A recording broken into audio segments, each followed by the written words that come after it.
அரசு சார்பில் நடத்தப்பட்ட முருக விழா என்பது ஆன்மீகவாதிகளால் நடத்தப்பட்ட முருக விழா கிடையாது. ஆனால் இப்போ நடக்கக்கூடிய முருக விழா என்பது ஆன்மீகவாதிகளால் நடத்தப்படக்கூடிய விழாண்டு நைனா நாயகன். ஆந்திராவில் இருக்கின்ற பவன் கல்யாணுக்கும் தமிழ்நாட்டிற்கும் என்ன சம்பந்தம்? உத்தரப்பிரதேசத்தில் இருக்கின்ற யோகிநாத்துக்கும் தமிழ்நாட்டுக்கும் என்ன சம்பந்தம்? ஒரு அரசியல் சார்ந்து அரசியல் நிலப்பாடோடு இந்து சமய அறநிலையத்துறை என்பது அறம் சார்ந்த ஒரு துறை. அறம் என்றாலே அதில் ஒழுக்க நெறியை போதிப்பதுதான் அறத்திற்குண்டான பணி. திருக்கோயில்கள் அந்த காலத்தில் கோயில் இல்லாத ஊரிலே குளம் இல்லாத ஊரிலே குடியேற வேண்டாம் என்பார்கள், மனிதனை ஒழுக்கப்படுத்துவது. ஆனால் இவர்கள் நடத்துகின்ற இந்த மாநாடு என்பது இனத்தால் மதத்தால் மொழியால் பிளவுபடுத்துகின்ற சூழலை ஏற்படுத்துகின்ற ஒரு மாநாடு. ஆகவே துறையினுடைய கடமை ஆன்மீகத்தை இந்து சமய அறநிலையத்துறையின் சார்பில் ஆன்மீகம் சார்ந்து வருகின்ற பக்தர்களுக்கு தேவையான அடிப்படை வசதிகளை ஏற்படுத்தி தருவது, ஆன்மீகத்துள்ள நெறிகளை மக்களிடம் பக்தர்களிடம் கொண்டு சேர்த்து மேலும் அவர்களை ஆன்மீகவாதிகளாகவும் ஒழுக்கமுடையவர்களாக மாற்றுவது, இறையன்பர்களுக்கு தேவைப்படுகின்ற அனைத்து வசதிகளையும் செய்து கொடுப்பதுதான் துறையினுடைய பணி.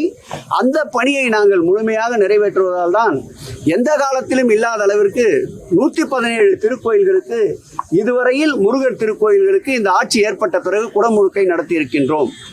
136 திருக்கோயில்களை குடமுழுக்கிற்கு திருப்பணிகளுக்கு எடுத்துக்கொண்டிருக்கின்றோம்.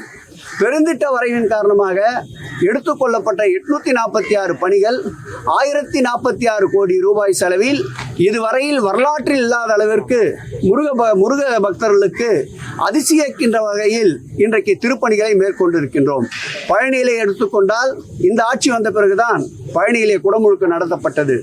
பழனியிலே பெருந்திட்ட வரைவின் மூலமாக 98 கோடி ரூபாய் செலவில் பணிகள் மேற்கொள்ளப்பட்டு வருகின்றன. பழனியை சென்று பாருங்கள், என்ன ரம்மியமான ஒரு சூழ்நிலை நிலவி கொண்டிருக்கின்றது என்று.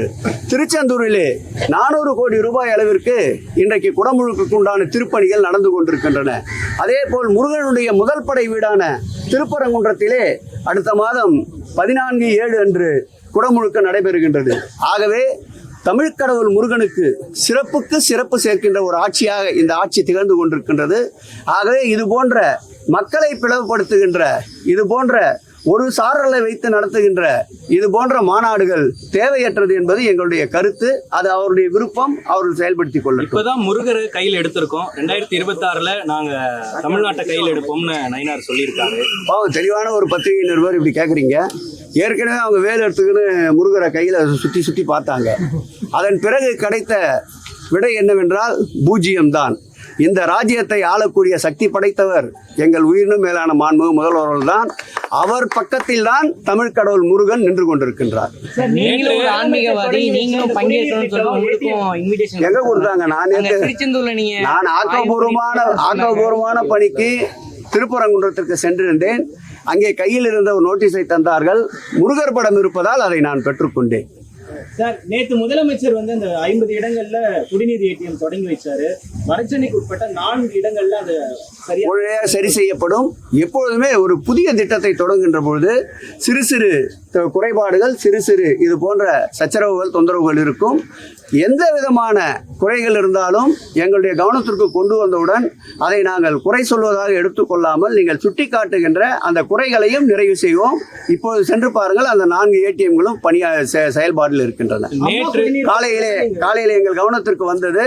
உடைய சம்பந்தப்பட்ட துறை அதிகாரிகளோடு தகவல் தெரிவித்து எங்களுடைய மாநகராட்சி மாமன்ற உறுப்பினர் நேராக அந்த பகுதிக்கு சென்று தற்போது மக்கள் பயன்பாட்டில் இருக்கின்றனர். அம்மா குடிநீர் திட்டத்தை தான் நீங்க ஸ்டிக்கர் ஒட்டியிருக்கீங்க அப்படின்னு சொல்லி அதிமுக விமர்சனம் பண்றாங்க. இந்த திட்டத்தை இதை மக்கள் தான் ஏற்றுக்கொள்ள வேண்டும். இது மக்களுடைய தீர்ப்புக்கே விட்டு விடுகிறோம். எங்கு இதற்கு முன்பு அம்மா குடிநீர் திட்டத்தை இது போன்று அவர்கள் உருவாக்கினார்கள், அதை நாங்கள் வேண்டாம் என்று எடுத்துவிட்டோம் என்று அவர்கள் சுட்டிக்காட்டினால் அதற்கு தகுந்த விடையை அளிப்போம். இது ஒரு நல்ல திட்டம், முன்மாதிரியான திட்டம். 50 இடங்களிலே இது வந்ததால் மக்களுடைய வரவேற்பை பெற்றிருக்கின்றது. மேலும் கூடுதலாக்க முதலமைச்சர் உத்தரவிட்டிருக்கின்றார். ஆகவே இது சிறப்பான திட்டம். ஏற்கனவே அவர்கள் இது போன்ற திட்டத்தை செயல்படுத்தி இருந்தால் வாழ்த்துகிறோம், வரவேற்கிறோம். திமுக கூட்டணியில் ஓட்டை விலை ஒரே அளவில் நான் நேற்றே சொல்லிட்டேனே, இது மிகவும் உறுதிமிக்க ஒரு கப்பல். இந்த கப்பலை செலுத்துகின்ற மாலுமி பல்வேறு புயல், பூகம்பங்கள், மின்னல் இது போன்ற பலவற்றை சந்தித்து திறமையாக இந்த கப்பலை திராவிட முன்னேற்ற கழகம் என்ற இந்த கப்பலை கரைக்கு கொண்டு வந்து சேர்த்து புனித ஜார்ஜ் கோட்டையில் ஆட்சி செய்து கொண்டிருக்கின்றார். இந்த ஆட்சி நீட்சி தொடரும். 2026ஆம் ஆண்டும் இந்த திறமை மிக்க மாலுமியால் இந்த கப்பல் எப்படிப்பட்ட கடல் முரணாக இருந்தாலும் கடல் எண்ணெயை அரணாக ஆக்கி இந்த ஆட்சி தொடர்வதற்கு எல்லாம் வல்ல முருகன் எங்கள் முதல்வரோடு துணை இருப்பார். டயா பூஸ்டர் சுகருடைய ரிமோட் கண்ட்ரோல் இனி உங்க கையில. அனைத்து மருந்து கடைகளிலும் கிடைக்கும். செய்திகளை உடனுக்குடன் தெரிந்து கொள்ள கீழ்க்கண்ட கேபிள் மற்றும் டிடிஹெச் நெட்வொர்க்குகளில் எம்நாடு செய்தி தொலைக்காட்சியை காணுங்கள். பாதகம் செய்பவரை கண்டால் நாம் பயம் கொள்ளலாகாது பாப்பா.